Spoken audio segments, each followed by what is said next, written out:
બંધન તો વિષયોના હોય છે. ન્યાય નીતિથી પરોપકારી કર્મો બંધન લાગતા જ નથી. આત્માશક્તિ સામે બીજી શક્તિ ટકતી જ નથી, કારણ કે આત્માશક્તિ જ ફક્ત જ્ઞાનનું જ સાચું ચેતન સ્વરૂપ છે, જ્યારે બીજી સર્વે શક્તિઓ ફક્ત માયાથી જ ભરેલી છે. તો પછી તે ચેતન જ્ઞાન સામે કેવી રીતે ટકે? તમે ભલે બહાર દેવી દેવતાની ઉપાસના કરો છો, એ શરૂઆતમાં છોડવા જેવી નથી, કારણ કે તે પણ ભક્તિનું પહેલું પગથિયું છે.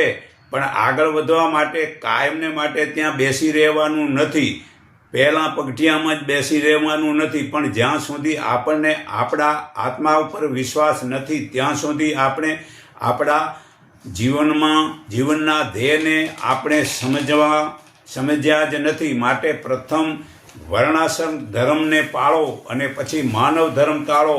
બસ બે જ ધર્મને પાળો, તો પછી બે છોડીને આખી દુનિયાના બધા જ ધર્મ પાળશો દેવી દેવતાના, છતાં એ બધું જ નિર્થક નકામું છે. જે આત્મામાં શક્તિ છે તે જાણો, તે સાચો રસ્તો છે. જો મુક્તિની ઈચ્છા જોઈતી હોય તો વિષયને ઝેર સમાન સમજીને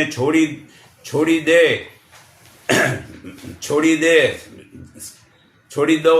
વિષય 5 છે: શબ્દ, સ્પર્શ, રૂપ, રસ ને ગંધ. તે શબ્દના વિષયથી હરણ મરે છે, સ્પર્શનાથી હાથી મરે છે, રૂપના વિષયથી પતંગિયું મરે છે, રસના વિષયથી માછલું મરે છે અને ગંધના વિષયથી ભમરો મરે છે. તે પશુ પક્ષીના જીવ એક વિષયથી મરે છે. તેને મનુષ્ય જુએ છે, છતાં મનુષ્ય તે 5 વિષયનું સેવન કરે છે, પછી રીબાઈને મરે છે. તે વિષયથી બચવું હોય તો ક્ષમા, દયા, સંતોષ, સંપ, સેવા, પ્રેમ, પરોપકાર જીવનમાં ઉતારો ને પરમાત્મા રૂપી અગ્નિથી બધા જ કર્મો બાળીને નિર્મળ મનવાળો થઈને ફરી જન્મતો નથી. જે મનુષ્ય પાપ, પુણ્ય વગેરે પાપોનો નાશ કરી પરમાત્માની પાસેથી આત્માજ્ઞાન જાણી પોતાના આત્મારૂપ વડે ત્રણેય તાપનો નાશ કરે છે, છતાં જુદા જુદા શાસ્ત્રોનો શ્લોક ભણતો હોય, જુદા જુદા દેવોની પૂજશો, પણ આત્માજ્ઞાન થયા સિવાય હે અર્જુન બધા જ કાર્ય નિર્થક નકામા છે.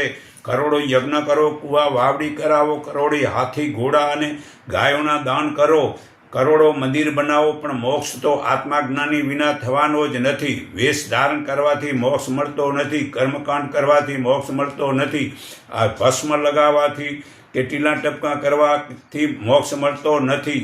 જે આત્માજ્ઞાની ગુરુ સિવાય મોક્ષ મળતો નથી.